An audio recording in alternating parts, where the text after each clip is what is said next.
Te quedarás una semana a prueba. Gracias, señora. Y que nadie se entere de que tienes una hermana presa, si no tendré que echarte. Se les acusa a todas de auxilio y adhesión a la rebelión, desórdenes y crímenes diversos. Yo no he cometido ningún crimen, señoría. ¿Cómo dice?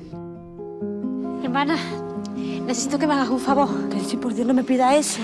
Tú camina conmigo, como si fuéramos amigas. ¿Qué pasa? ¿Quién es usted? Los documentos y el dinero están cosidos por dentro, ponte. Pues que el maldito partido se busca otra leche. Tú eres la Pepita, ¿verdad? No mire que ustedes los comunistas sois todos unos frescos. ¿Tienes novio? Sí, esto era hablar con uno en Córdoba. Entregue la niña por las buenas. Si no, se la quitaremos por las malas. Tu marido y algunos más han logrado escapar. Se bajan de la sierra esta noche. ¿Cómo está, cuñadita? ¿Tu casa aquí tú estás loco? Mi amor, que yo quiero que sepa que te quiero con toda mi alma. A ti no te va a pasar nada, ya lo verás. La policía tiene infiltrados en el partido. Yo no me fío de nadie. Nos están esperando. Que hay que irse cuanto antes. Pepe, tú no me lo estás contando todo. Tú no me estás diciendo la verdad que te conozco. Esta noche sacan a Hortensia. Acabo de ver la orden. Hable usted con quien sea, se lo suplico. Pepita, yo ya no tengo amigos. Hay que avisar a mi hermana para que venga por la niña.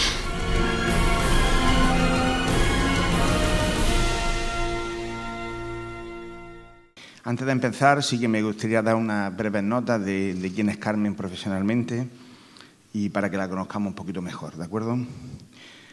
Carmen nace en la Coronada de Fuenteovejuna, una pequeña aldea cordobesa de apenas 400 500 habitantes. Es licenciada en Filología Hispánica, poetisa, cantante, compositora. Se traslada a Las Palmas por amor, como ella bien dice a veces en algún vídeo de YouTube. Por amor se traslada a Las Palmas, donde ejerce la docencia de lengua y literatura y después retoma su afición por el flamenco. En 2013 compone y canta en La Eternidad, el tema central del docudrama Sombras de papel, en Gran Canaria, siglo XVIII, del director canario Domingo Doreste. En 2014 estrena con la colaboración de la Escuela de Música de Fuenteovejuna el proyecto Sueños de Siesta. En 2015 presenta en la Casa Góngora de Córdoba el libro Poemas Esquinas sin sombra. En abril del 16 colabora con el grupo promotor del futuro monumento de la cárcel de mujeres de las Cortes de Barcelona en el homenaje a María Salvo Iborra. Ese mismo año colabora de nuevo con el director Domingo Doreste en el texto y la música de la canción Como los vientos, tema principal del documental La habitación del fondo, en homenaje a la escritora, pintora y escultora canaria Pino Ojeda en el centenario de su nacimiento. Experta conocedora de la copla, de la música del mundo rural andaluz, a menudo participa en congresos, en ponencias sobre la importancia de este género musical. Recibió en el 2012 el Goya por la canción que hemos escuchado como mejor canción original, Nana la hierbabuena, de la película que acabamos de ver. Realiza también un proyecto con músicos cubanos, el proyecto llamado Celosía, donde versiona poetas y poetisas de Argentina, uruguayas, cubanas y realiza una gira prácticamente por toda Cuba. Ha estudiado durante algunos años la cultura omeya, donde presentó en la Casa de Colón de Las Palmas un proyecto multidisciplinar con el que homenajear la figura de la mujer en la cultura de Al-Ándalus y su importancia como difusora de la poesía femenina en Occidente, etcétera, etcétera, etcétera. Podríamos hablar más, pero pues fundamentalmente para que nos hagamos una imagen de quién es Carmen y la importancia que tiene en todo lo que hace. Bueno, Carmen, hemos charlado muy brevemente antes de subir al escenario. Pues bueno, nos gustaría que nos contaras pues cómo llegas a este proyecto, cuál fue tu relación con Benito Zambrano. Yo tuve el año pasado una ocasión de hablar con Elia Galera, que es una actriz que ha trabajado en la última película de Benito Zambrano, y tanto en privado como en público nos hablan maravillas de Benito, ¿no? El trato que tiene con los actores, con la gente, cómo trata a todo su equipo y lo comprometido que es en todos sus proyectos. ¿Nos puedes comentar algo? Sí. Hola, buenas noches. Gracias por acompañarnos. Estoy muy feliz de estar aquí en Motril y gracias a mi amigo Antonio Bueno, que me puso en contacto con la Asociación 14 de Abril. Y bueno, yo tenía mucha ilusión por participar en la desbandada, que como saben es un hecho bastante desconocido. Cuando lo conocí me impresionó. Y era como un sueño, una ilusión poder colaborar y participar con ese hecho tan infame y cruel. Y bueno, aquí estoy agradecidísima y muy contenta a todas las instituciones y las entidades que no se olvidan, que recuperan la memoria histórica. La historia de la nana en la hierbabuena es casi mágica, es una historia muy bonita. Yo conozco a Benito Zambrano a través de Laura Balk, que es una ingeniera que le estaba haciendo su casa en Lebrija.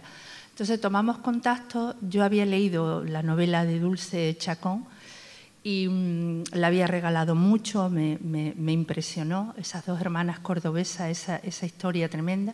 Sabía que Dulce había estado investigando con muchas mujeres de Córdoba. Y entonces él cuando empieza a rodar me pide ayuda con los textos, pero entonces yo estaba muy ocupada, trabajaba en el instituto, porque bueno, tenía que modificar algo en la película. Él siempre me decía que el lenguaje poético es muy distinto del lenguaje cinematográfico, ¿no? Y tuvimos muchas discusiones en la elaboración, en la creación de la canción.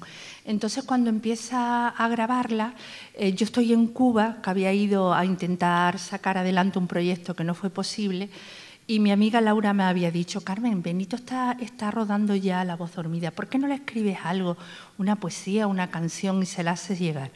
Entonces, una noche de una tormenta terrible en La Habana, me desperté como a las 3 de la mañana sobrecogida por el viento que movía las ventanas. Estaba en una casita, en una casa humilde donde me alojaba. Y escribí la estrofa principal que es: ay, mi niña morenita, no te asustes con mi pena, que las lágrimas que corren riegan a la hierbabuena.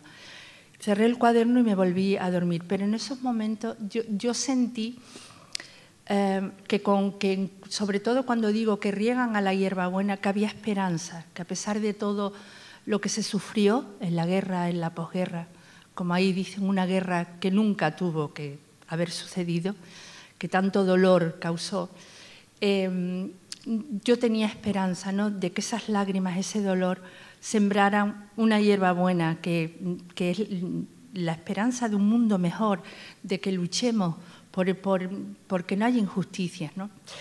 Y bueno, se la mandé y me llamó al poco tiempo y me dijo: me encanta, Carmen, pero yo le había puesto una música que era El Vito, que es la canción popular de Córdoba y que además se cantaba en la Guerra Civil. Y él me dijo: no quiero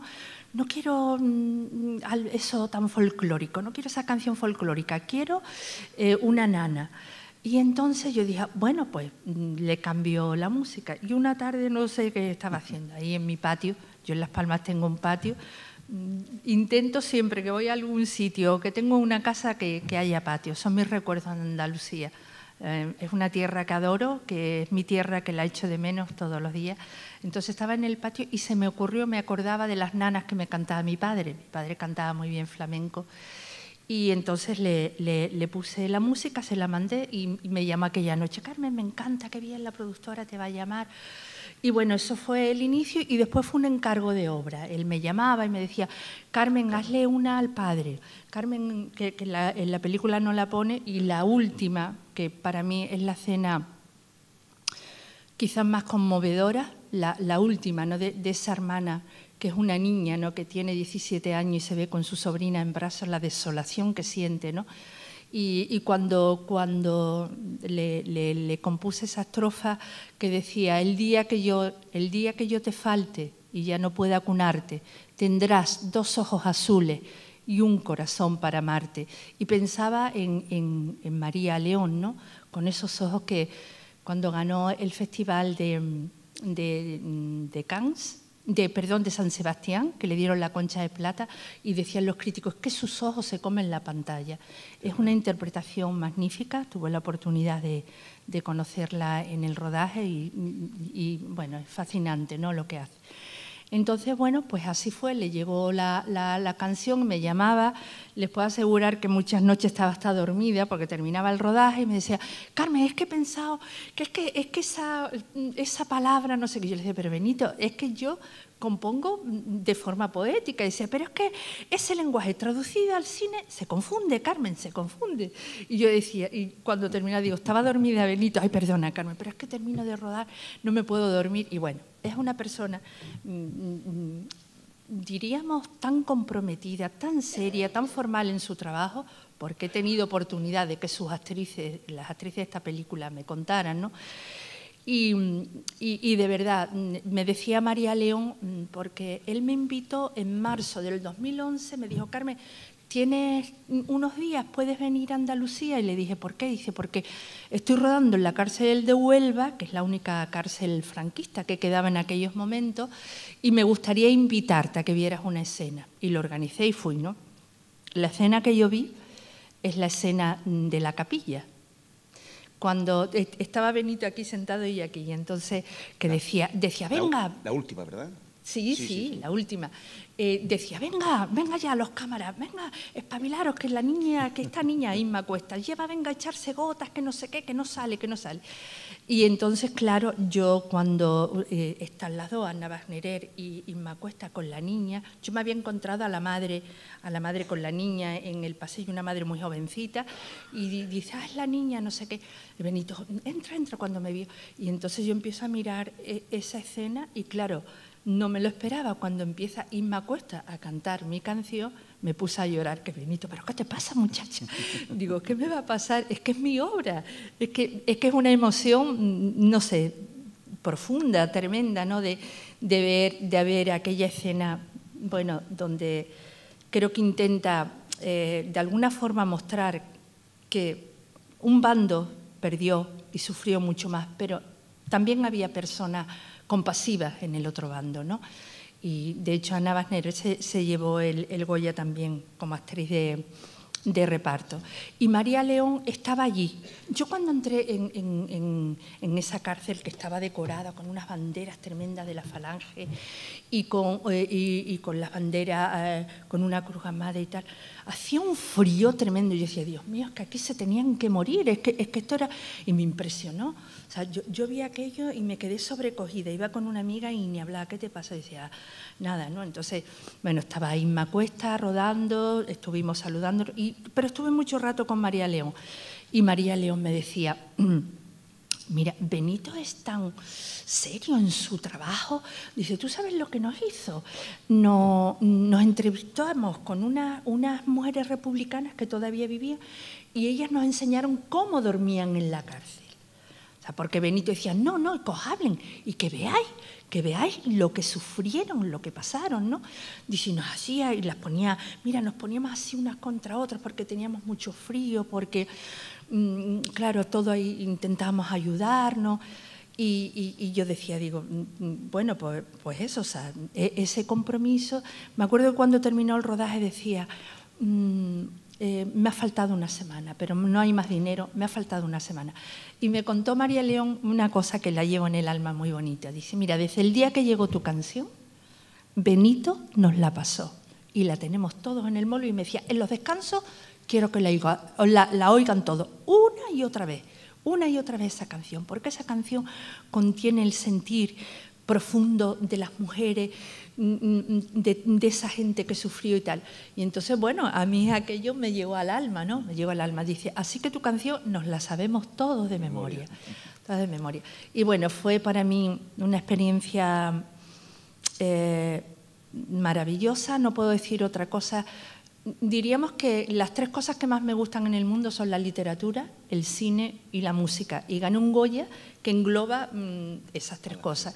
Y es verdad, lo tengo que decir, porque después de mí había ganado el primer Goya por Furtivo y era flamenco, pero después ya no volvió a ganar flamenco. Luego ganó India Martínez, ha ganado María José Llero, pero yo estaba sola, ellas tienen una productora. Yo soy de un pueblo de 400 habitantes. Cuando yo ganó el Goya, en un periódico de Estados Unidos destacó eso, y es verdad, yo era una niña que quería salir del pueblo porque quería ver mundo. Mis padres eran campesinos, muy humildes, me dieron estudios con su sacrificio y mi padre quería que estudiara Derecho, yo solo quería estudiar literatura. Me maravillaba meterme en un libro y entonces cuando llego a Benito Zambrano, yo no tengo nadie detrás, yo no tengo productora, bueno, pues había hecho una gira por Cuba, muchas veces poniendo mi dinero, ¿no? Porque eran proyectos donde no te ayuda la gente, ¿no? Y para mí, bueno, les puedo decir que mi pueblo, que ahora, antes tenía 400, en invierno creo que se quedan 200, no durmieron en toda la noche, estuvieron viendo, después me contaron, ¿no? Que claro, era la primera vez que se nombraba la coronada en televisión y fue pues una emoción también agridulce porque acababa de morir mi hermano Diego, ¿no? Que nos llevábamos un año y éramos como gemelos. Pero bueno, aquello... Diríamos que, de alguna forma, yo que siempre he estado implicada, sé que me dice mucha gente que por qué me interesa tanto la guerra, que siempre estoy, desde pequeña me interesaba, digo, porque, bueno, de pequeña no entendía que hubiera pasado eso, ¿no? Poco a poco fui investigando y viendo la tristeza, ¿no? de una guerra civil entre hermanos, donde tanta gente sufrió y tanta gente murió injustamente. La película habla evidentemente de la libertad, de la república, del sentido de la vida, de las reivindicaciones, pero sobre todo un homenaje, a mi entender, un homenaje clarísimo a las mujeres de la posguerra, los luchadoras, que a veces están en un segundo plano y no se le ha dado quizá la importancia que se merecen, ¿no? Tú como mujer que has vivido, como tú bien has descrito, toda esa experiencia, el rodaje, la composición, tú como mujer, ¿cómo vives esta parte? Yo, de verdad, o sea, siempre pienso que las mujeres republicanas, he tenido contacto, porque en mi pueblo, como en todos los pueblos, no se hablaba, pero yo sabía quién había participado, quién tenía algo que contarme, ¿no? Entonces, en la película es que aparecen las mujeres dignas, o sea, la dignidad de Inma Latensi, ¿no? De Inma Cuesta, no llora, no quiero darle ese gusto de llorar, ¿no? Y cómo se niega a pedir perdón, porque no, lo dice claramente, ¿qué he hecho yo? No he hecho nada, era novia del cordobés, ¿no? Además, claro, a mí esa historia me afecta porque son dos mujeres cordobesas. Un día estaba en la Biblioteca Pública de Córdoba cantando, me invitaron a la presentación de una revista, Sopa de Ornitorrinco, que era un grupo sobre todo de mujeres poetas, ¿no? Y me pidieron, por favor, ¿por qué no cantas La Nana? Y la estoy cantando y cuando termino se me acerca un señor y me dice, yo soy el sobrino de Pepita Patiño. Digo, ¿cómo? Porque Pepita Patiño es el personaje en el que se basa la Pepita, que Dulce, bueno, pues estuvo mucho tiempo hablando con ella y le dije, ¿y tu tía vive? Y me dijo, sí vive. Digo, ¿puedo verla? Dice, tiene un poco de demencia senil, dice, pero yo le voy a preguntar si quiere. Y estuve con ella, tengo fotos con ella, todavía vivía, luego ya hace 2 o 3 años que falleció, con esos ojos inmensos. Y siempre me repetía la frase, ¿cuánto pasamos? ¿Cuánto pasamos? Porque dice, yo lo esperé 20 años.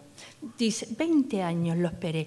Dice, todas las navidades nos juntábamos unas de Córdoba, estaba en un penal de Burgos, no sé si en el de Burgos estaba. Dice, íbamos a verlo, nos escondíamos en la falda las botellas de aceite que llevamos para que no nos la quitara la Guardia Civil. Dice, lo veíamos un ratillo, todo el año trabajando, todo el año, para poder verlo. Lo veía un poquito, nos dejaban en Navidad verlo y ya está. Así un año y otro año, dice, 20 años lo esperé. Y luego me casé con él, ¿no? Entonces, claro, ¿cómo no admirar a esas mujeres dignas, valientes, que sufrieron esa posguerra que fue casi más cruel que la guerra? Porque una guerra es horrorosa, ¿no? Ahora lo estamos viendo en Ucrania, cuánta gente inocente muere, pero después en esa posguerra que se ensañó, y las mujeres perdieron mucho, o sea, cuántas no violaron, cuántas no torturaron. Y sin embargo ahí estaban, ¿no? Cuidando de sus hijos, cuidando a veces de sus maridos que estaban hundidos por tantas torturas, tanto que habían sufrido. Y con Benito Zambrano, que sé que hubo algunas críticas negativas, esta película es necesaria, tienen que verla, no está contando mentiras, tristemente es lo que pasó. Tristemente es lo que pasó. Entonces, yo he participado en Madrid en un homenaje que vivían todavía algunas mujeres republicanas y de verdad, o sea, yo ni el Goya ni todos los reconocimientos que se me hagan, cuando vinieron y me cogieron las manos y me dijeron gracias por no olvidarte de nosotros, eso para mí es lo más grande, ¿no? El regalo más grande que me puede dar la vida, porque las admiro y siempre, o sea, estaré ahí, no con la memoria histórica, recuperando, escribiendo, haciendo todo lo que pueda para que no se olvide, para que no se repita Ese es el fin, ¿no?, de que no se olvide. Cuando dicen hay que cerrar heridas, primero curarlas y luego, sí, a lo mejor se cierran. Pero hay mucha gente, yo no tengo a nadie en las cunetas, hay mucha gente que todavía tiene gente a sus familias en las cunetas. Y eso es indigno, ¿no?, de un país que se llama democrático. Evidentemente, tú misma lo has comentado antes, ¿no? Una artista, casi te tienes que pagar tú de tu propio bolsillo tus giras que haces. ¿Qué supone el Goya para ti, artísticamente hablando? Es decir, un espaldarazo.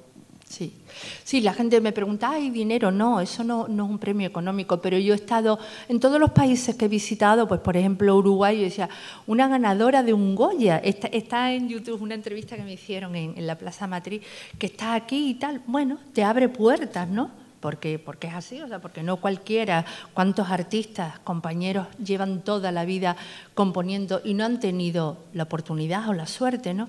A mí nadie, cuando la gente me decía, ¿y cómo has llegado? Pues yo he llegado al cine, pues así, como lo he contado, a través de Laura, que me pone en contacto, pero no tenía un apoyo de nadie. Sin embargo, es verdad que antes del Goya, sí, la gente, hubo críticos que me decían, entre ellos Javier Tolentino, para mí el mejor crítico de cine que hay, que me entrevistó 3 veces, y me decía, bueno, seguro que vas a ganar, seguro. Además me decía, cántala, Carmen, cuando tal, cántala. Y le dije, no, Javier, porque, no sé, a mí Benito me pidió permiso para que Inma la cantara, ¿no? Y digo, la ha cantado Inma, que la canta muy bien, entonces no me parece adecuado en ese momento cantarla, ¿no? Y, bueno, ¿eres compositora? ¿Eres cantadora? Sí. ¿Dónde te sientes más cómoda? ¿En qué? ¿O por igual? A mí me gusta cantar mis composiciones porque evidentemente han nacido de mi corazón, ¿no? Y claro, tengo un amigo que dice, siempre, o sea, es que tu estilo es, porque bueno, yo escribo de forma poética porque es lo que me gusta, ¿no?, la poesía, ¿no? Y entonces también me siento cómoda cantando otros estilos, ¿no?, y composiciones que no son mías, pero ya tengo una edad en donde intento los pocos proyectos que haga que tengan que ver con algo que a mí realmente me atrae o creo que debe recuperarse. Por ejemplo, el sábado cantaré algunas de las composiciones que presenté en la Casa de Colón y que irán al Museo de Bellas Artes de Córdoba, de las mujeres sabias de Al-Ándalus, Aljanía.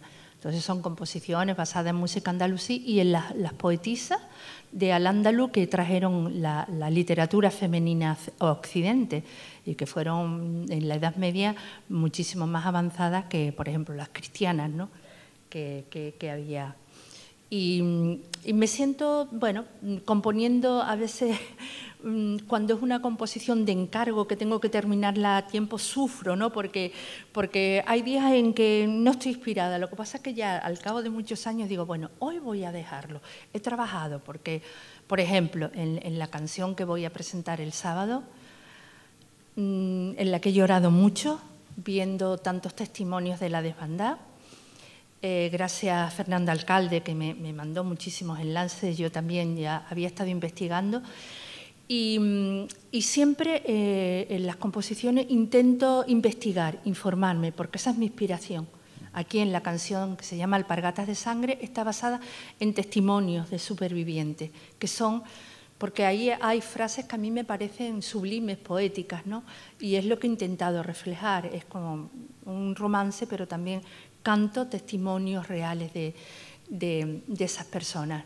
Porque, bueno, pienso que para una composición, sobre todo de un tipo que tiene que ver con la memoria o con otro acontecimiento histórico, hay que investigar, y entonces son meses los que estoy ahí leyendo y digo, ay, voy a parar ya porque si no, no acabo nunca, ¿no? Muchísimas gracias por vuestra asistencia y continuamos con la muestra de cine estos próximos días. Muchísimas gracias.